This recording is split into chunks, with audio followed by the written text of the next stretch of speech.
Yeah, if you need something in bulk and stuff, you can get it easily. Yeah.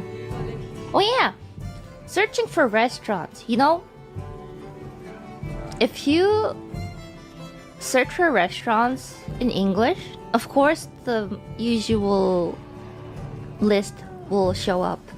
But if you want more choices, look up what you're looking up in Japanese. Like once, at least once. Because some restaurants in Japan don't show up in English. So search it in Japanese also if you want more choices. Oh yeah, another tip is for addresses to your hotel or wherever you're staying, write down the English version, and then if you can find it, also copy paste the Japanese version, save it somewhere on a notepad or something, because in the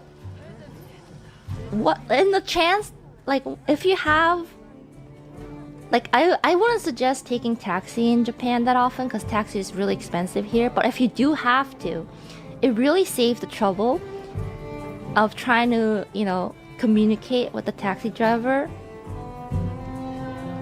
if you don't know Japanese. So you could just show them the notepad with the Japanese address on it and they will know where to go.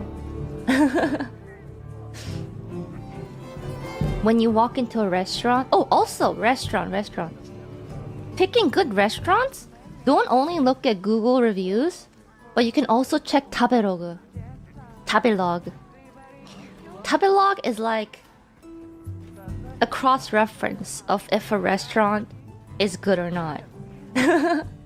If you look at Tabelog and you see those ratings that don't go over like 3.2, that's normal. On Tabelog, if you get over 4, it's like one of the best restaurants you'll ever find in your life, or something like that. So a lot of the places will be like around the 3 point something range if they're pretty good. Like if it's like over 3.5, it's pretty good, like really good. And like, you know, anyways, a nice phrase you could ask when you walk into a restaurant, especially if you see a lot of like, you know, other foreigners around, you could always ask, do you have an English menu? 英語メニューありますか? Because there are a lot more restaurants these days that actually prepare an English menu for us foreigners. And it has helped me tremendous amount of times because although I speak like Jozu, I guess, I can't read a word. Therefore, I cannot read whatever is written on the menu sometimes. So, sometimes they will offer it to you if you seem like you're traveling, but for people like me, sometimes I have to ask if they have an English menu. Sometimes they'll have a little tablet and you order stuff electronically. And, you know, most of those tablet things usually have an English button that you can switch to. So be on the lookout for that. They're a lot more, you know, friendly for travelers, definitely. But I also gotta say though that this kind of applies a lot in like touristy areas, the big cities, you know, Tokyo, Osaka, Kyoto, maybe Nagoya, you know, all those areas. But if you do go to places that are a little further out, if you're adventurous, they are probably not gonna be as suited to new travelers, I should say. So be aware of that. Google Translate definitely helps. Yeah. That's my little taco travel tips while I drink this soup. You know, also if you want to catch someone's attention if you're asking for help,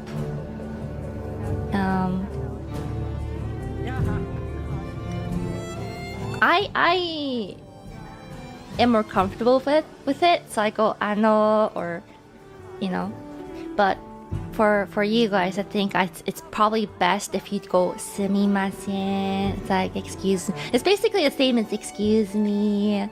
Sorry to bother you.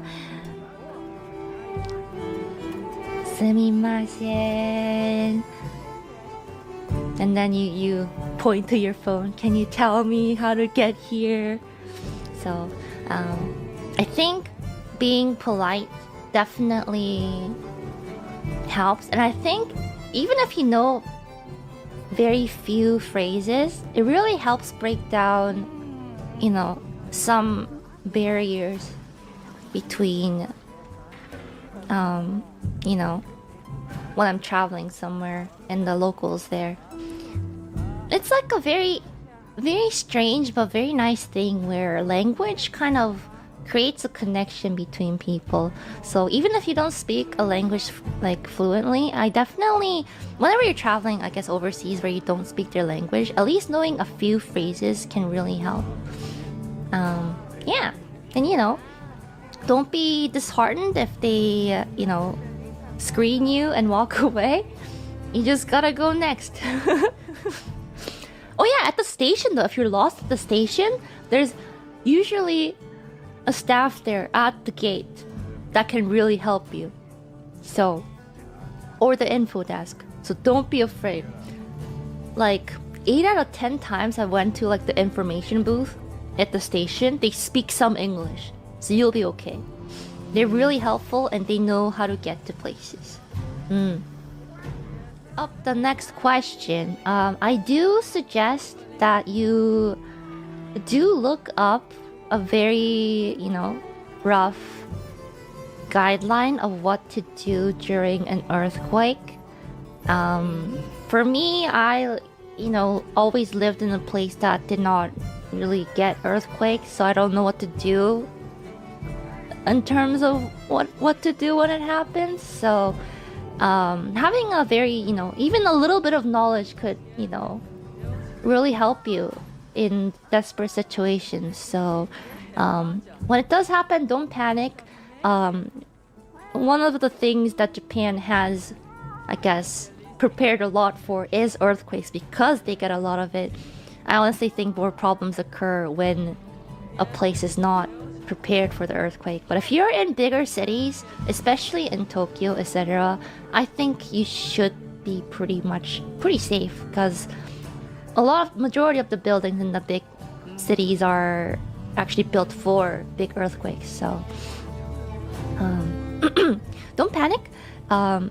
I, being a very nervous, not really nervous, but paranoid traveler sometimes, also look for evacuation sites ahead of time.